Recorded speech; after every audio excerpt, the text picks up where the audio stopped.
Ce matin, j'aimerais, en commençant, vous poser une petite question. Est-ce que vous savez ce qu'est un nicodémite? Un nicodémite. Non, nicodémite. Un nicodémite. Ah, Nico. Nicodémite. Mais votre pasteur l'est. Enfin, alors, je vais vous expliquer.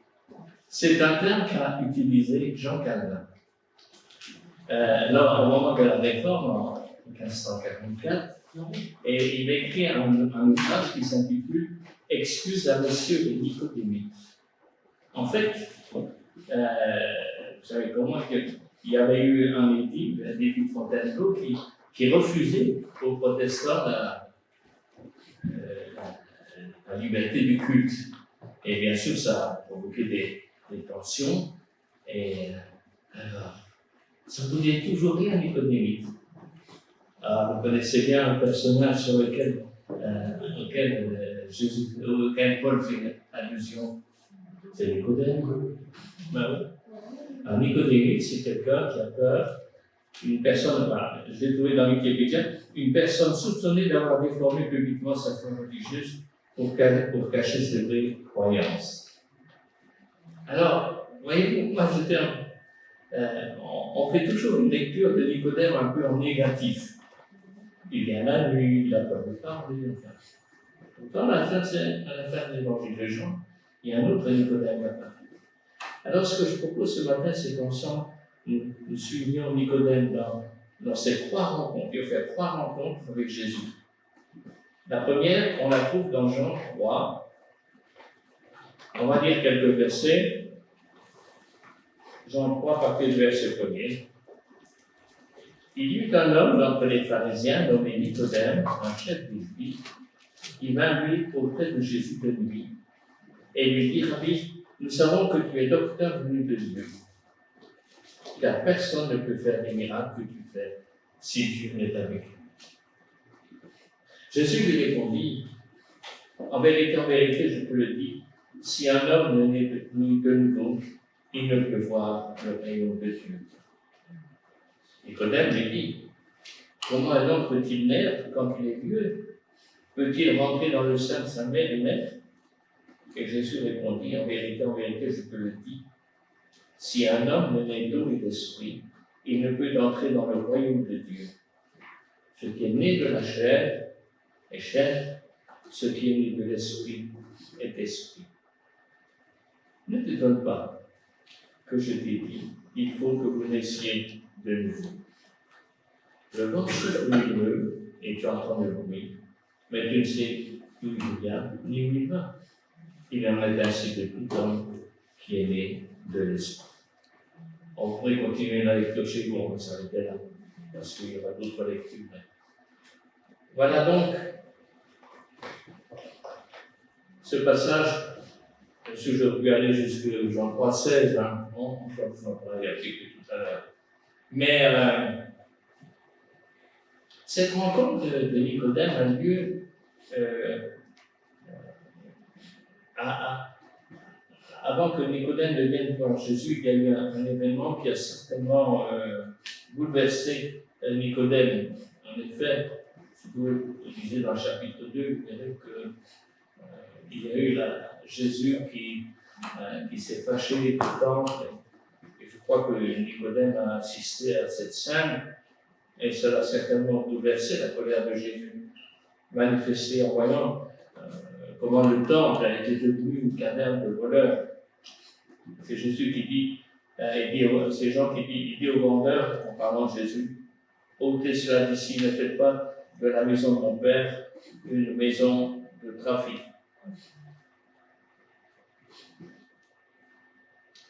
C'est vrai que l'attitude de Jésus a provoqué la colère du Sanhédrin auquel Nicodème appartenait.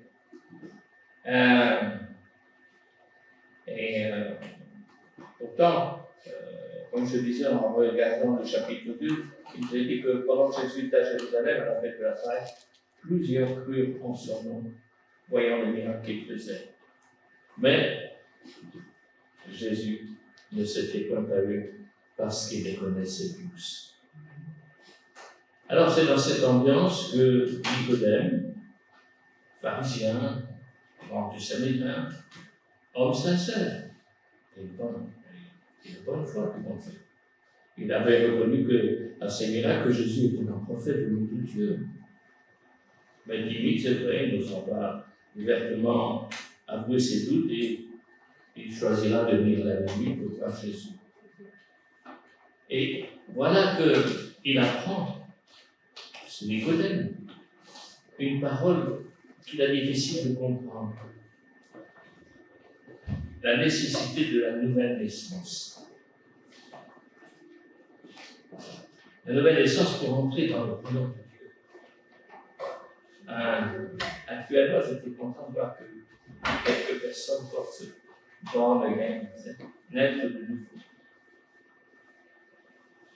Et malgré son statut, homme religieux, reconnu dans son autorité, connaissant bien les Écritures, Nicodème, respectueux, engage un entretien avec Jésus par des paroles un peu flatteuses. Rabbi, nous savons que tu es un docteur venu de Dieu, car personne ne peut faire ces miracles que tu fais, si Dieu est avec lui. Et voyez-vous, j'étais étonné de voir que Jésus semble ignorer cette louange et il va aller droit au but. Jésus lui répondit, en vérité, je te le dis, si un homme est né de nouveau, il ne peut voir le royaume de Dieu. Frères et sœurs, Jésus est en train de dire à Nicodème que toute étiquette religieuse est mise de côté quand on est devant lui. Quel que soit l'héritage historique, même le plus évangélique, ce qui importe, dit Jésus, c'est notre relation avec Dieu. Et notre relation avec Dieu ne commence pas n'importe comment. Ce passage est le seul où Jésus parle de nouvelle naissance. Combien c'est important. Jésus ne parle pas à Nicodème d'amélioration morale par une stricte application de la loi. Jésus énonce une nouvelle vie créée par le Saint-Esprit. De même, dit-il, que l'on est dans le monde physique, il doit y avoir un commencement spirituel. De même que l'on est dans le monde physique, il faut vraiment qu'il y ait quelque chose qui naisse en toi, qui est l'œuvre du Saint-Esprit. Jésus, Nicodème a des difficultés pour comprendre, et Jésus va lui parler justement en prenant une image que Nicodème connaît bien, puisque le vent, l'image que Jésus utilise, est souvent une image qui a été utilisée et qui est associée à l'œuvre du Saint-Esprit lui-même. Mais Nicodème ne comprend pas. Jésus doit continuer à expliquer des choses à Nicodème. Et Jésus va aider Nicodème à prendre conscience de sa pauvreté spirituelle. Et voilà que Jésus dit, toi, le docteur d'Israël, tu ne sais pas ces choses. On peut avoir entendu souvent l'évangile. On peut avoir été élevé dans une famille chrétienne et pas avoir compris qu'on a besoin de faire ce pas de la nouvelle naissance. Je dirais comme l'homme est dans le noir. Jésus va lui rappeler un épisode de la marche du désert pour essayer d'amener Nicodème à comprendre. Et vous trouvez cette histoire dans le livre du Nombre, au chapitre 21, verset 89. Israël a désobéi. Et Dieu, pour le punir, est en train de faire mourir les uns après les autres. Et bien sûr, Moïse intercède, et Dieu dit bien, voilà, tu vas faire une croix avec un serpent d'airain. Et tous ceux qui regarderont la croix seront guéris. Je ne crois pas que c'est une magnifique image de ce que nous connaissons nous aujourd'hui. Jésus-Christ est mort sur la croix. Et tous ceux qui portent leur regard vers lui, ils peuvent être sauvés. Et Israël, après avoir reconnu ce péché, va faire cette expérience-là. Seuls ceux qui portaient leur regard vers la croix ne mourraient pas. C'est un acte de foi. Après avoir reconnu leur péché. Entendez-vous bien. Seuls ceux qui portaient leur regard vers la croix ne mourraient pas. C'est un acte de foi. Je trouve que c'est une magnifique image. Magnifique image du salut pour aujourd'hui. As-tu tourné ton regard vers la croix de Jésus pour voir tout son amour? Bien sûr, c'est alors qu'arrive Jean 3,16 qui résume les conditions qui permettent de connaître la vie en Jésus-Christ. Je pense que beaucoup parmi nous connaissent ce verset. Dieu a tant aimé le monde, il a donné son Fils unique, afin que quiconque croit en lui ne périsse pas, mais qu'il ait la vie éternelle. Quiconque croit. Quiconque croit. Croire, ce n'est pas seulement une adhésion intellectuelle à un credo, ou seulement admettre l'existence de Dieu. Beaucoup de gens sont presque capables de le faire. Mais il faut aller plus loin. Croire veut dire abandonner nos propres idées pour nous mettre en accord avec ce que Dieu dit. En fait, le péché, c'est bien ça. C'est refuser de mettre ma vie en accord avec ce que Dieu dit. Ce n'est pas tellement le geste, c'est ça le péché. Croire aussi, c'est prendre conscience de la gravité du péché. Le salaire du péché, c'est la séparation de Dieu. Croire, c'est comprendre comment Jésus-Christ a accepté de mourir à notre place pour subir la condamnation que nous méritons. Croire, c'est recevoir Jésus-Christ comme notre Sauveur et Seigneur par un acte de repentance et de foi, comme le peuple d'Israël l'a fait. Dans la repentance, il s'est approché de la croix. Il a reçu la guérison. Le récit ne nous dit pas clairement la décision de Nicodème. Mais je suis convaincu que l'œuvre du Saint-Esprit va se faire lentement dans la vie de Nicodème. C'est pour ça que je pense qu'il faut lire l'histoire de Nicodème d'une façon très positive. La parole a été lancée, elle va faire son chemin. Elle va travailler le cœur de Nicodème. Cette parole que tu as reçue, elle va faire son chemin. Nous retrouvons Nicodème en Jean 7. Là aussi, il faut regarder la situation. Elle est très tendue.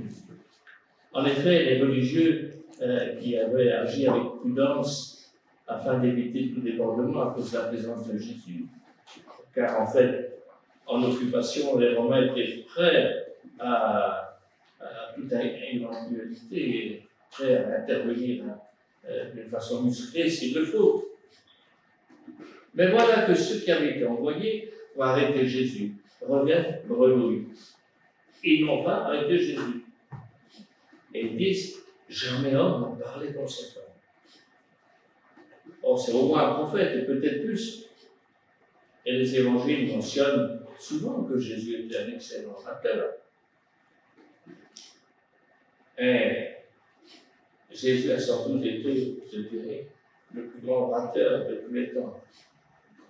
À la différence des orateurs que nous connaissons, Jésus n'utilisait pas la manipulation mentale et le mensonge. Différence fondamentale entre Jésus et le beau-parleur d'aujourd'hui. Dans notre époque cliente qui aime bien avoir des choses qui lui font plaisir, Jésus n'a jamais hésité à dévoiler les choses. La foule reste divisée au sujet de Jésus. Croire ou non au Christ, Fils de Dieu, comme c'est difficile. Les choses n'ont pas changé. Aujourd'hui encore, c'est difficile de reconnaître en Jésus le Fils de Dieu, Dieu lui-même, venu parmi les hommes. Donc nous retrouvons Nicodème environ 30 ans après sa rencontre avec Jésus. Jean 7, 50 à 51.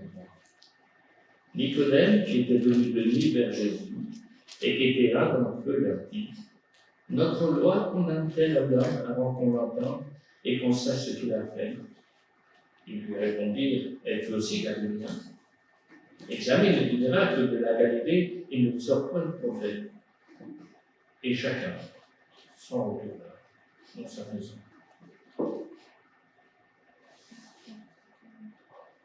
Nicodème resta longtemps un disciple secret. Ce ne fut que d'une manière détournée, en appelant la justice religieuse, qu'il essaie de prendre la défense du Messie au milieu de sa maison.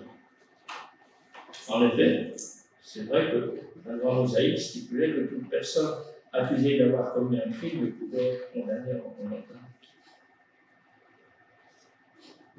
Nicodème, dans qui l'œuvre du Saint-Esprit est en train de se faire, ne veut pas être mouillé à un jugement qui serait contraire à la loi.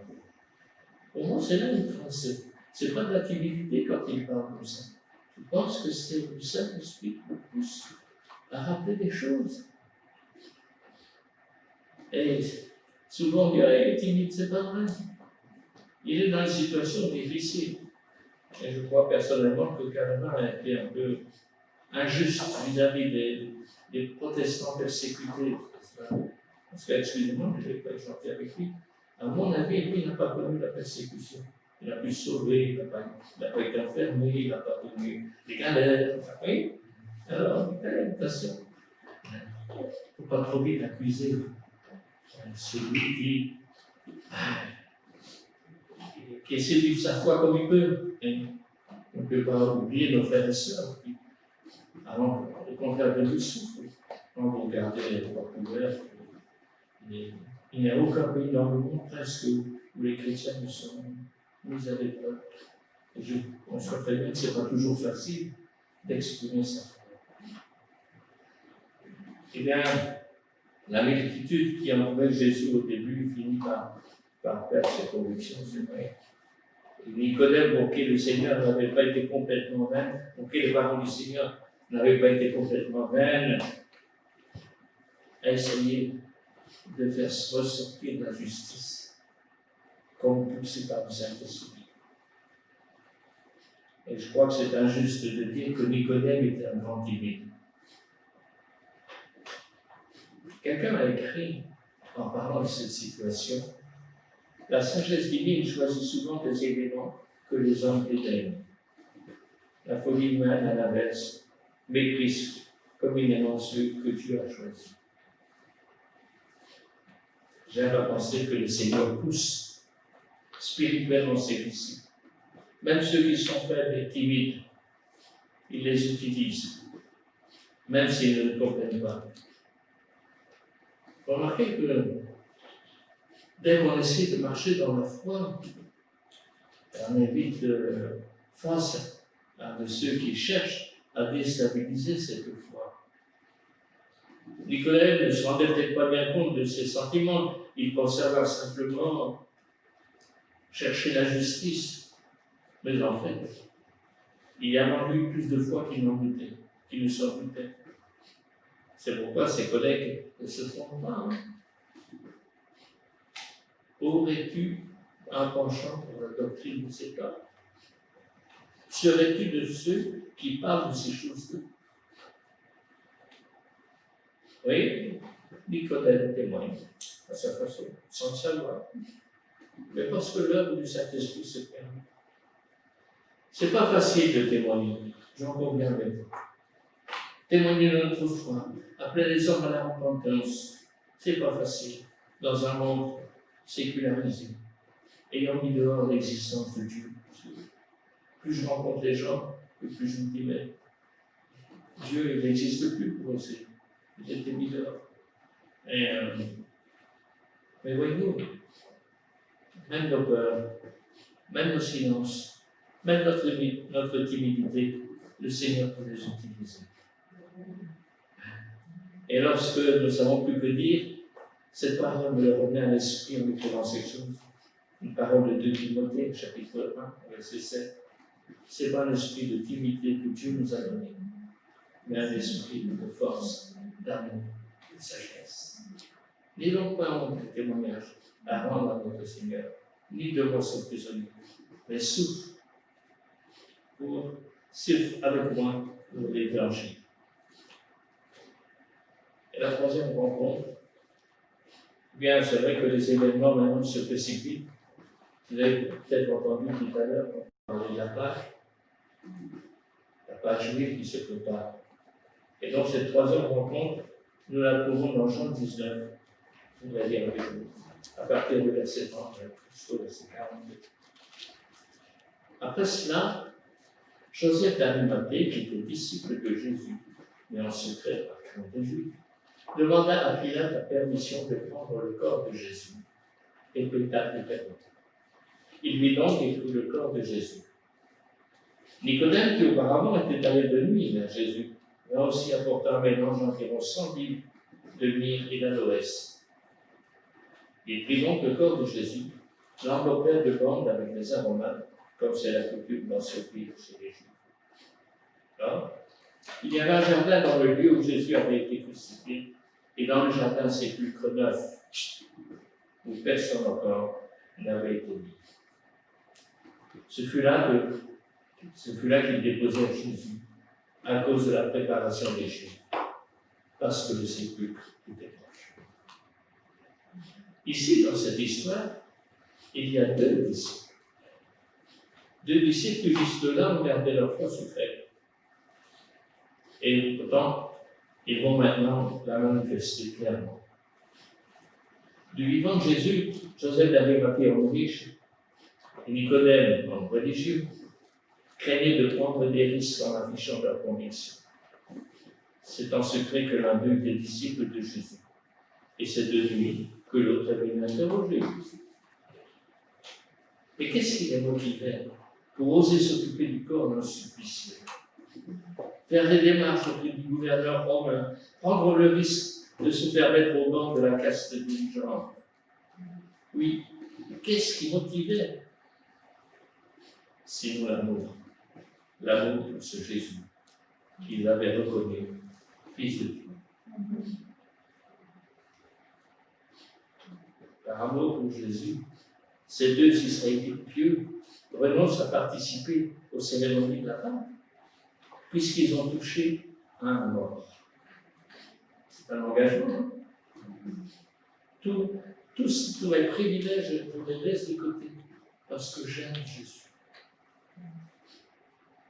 Par amour, il les conduit à être des instruments qui vont permettre d'accomplir cette fameuse prophétie d'Ésaïe dans Ésaïe 53, où il est dit que son pauvre était mis au tombeau des riches. Jésus a été mis dans un tombeau neuf. Quelque chose de nouveau qui se passe. Ils ne le savent peut-être pas, mais puisqu'ils aiment Jésus, ils vont chercher la meilleure place, ce maître qu'ils ont connu. Et même, il nous a dit que Nicodème a apporté un mélange d'épices qui pesait. Quelqu'un m'a dit que ça valait 30 kilos. 30 kilos. C'était pas tellement pour enlever le corps, mais c'était pour qu'il n'y ait pas d'odeur de putréfaction. Ces deux hommes, un riche, un religieux, parce que le Christ avait commencé, le Saint-Esprit avait commencé à faire le travail dans leur vie, et qu'il avait découvert que Jésus était vraiment le Messie, celui qui venait pour sauver les hommes de leur péché, le manifeste la clair. Alors, de tout temps, de nombreux croyants ont su, comme Joseph et Nicodème, alors qu'ils auraient pu rester cachés, montrer leur foi, leur amour pour le Seigneur, en mettant en cause leur vie, leurs avantages matériels. Je me disais, je voudrais vous poser la question. Sommes-nous prêts à faire comme à tout abandonner si peu fou pour la cause du Seigneur? Peut-être quitter la famille et aller au loin pour annoncer l'évangile, peut-être. Que sais-je? Que le Saint-Esprit nous aide à discerner ce que le Seigneur attend de nous.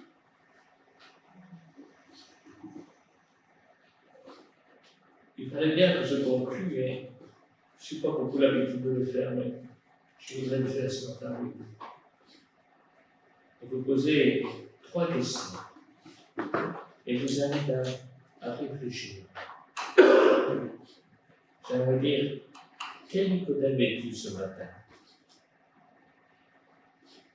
Celui de Jean 3, celui qui hésite, qui a entendu parler de Jésus, mais qui n'a pas encore expérimenté la nouvelle naissance, qui n'a pas encore saisi qu'il avait besoin de confesser son péché. Jésus, je sais qu'à cause de ma désobéissance, tu es mort sur la croix. Ce matin, je voudrais que tu entres dans la vie, que tu changes la vie. C'est ce que moi j'ai fait un jour. J'ai été élevé dans une famille chrétienne, c'est vrai, qui avait découvert l'évangile, qui était tout bouillant pour l'évangile. Mais il a bien fallu qu'un jour, je dise au Seigneur, je péché contre toi.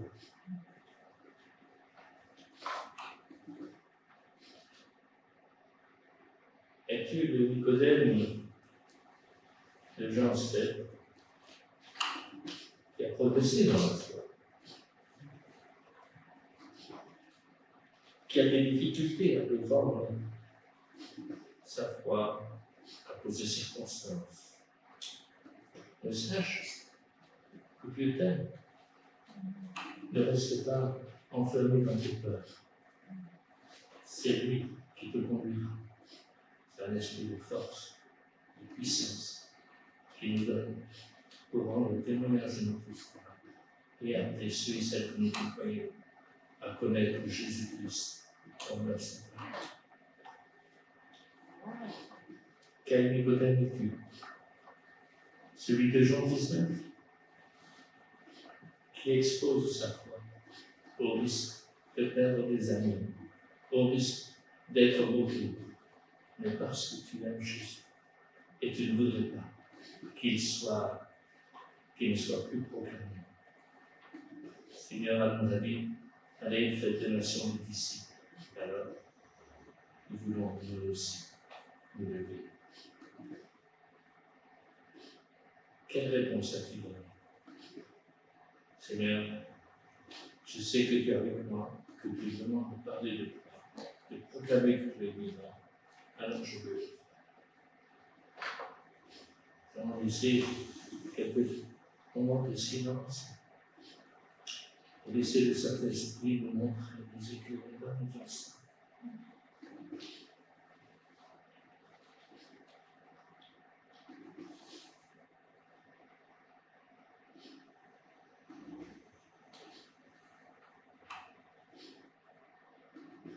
Seigneur, ce matin, nous voulons te dire merci, parce que nous savons que tu ne rejettes personne. Merci pour l'œuvre de ton esprit dans la vie de Nicodème, parce que dans chercheur, il est devenu un proclamateur.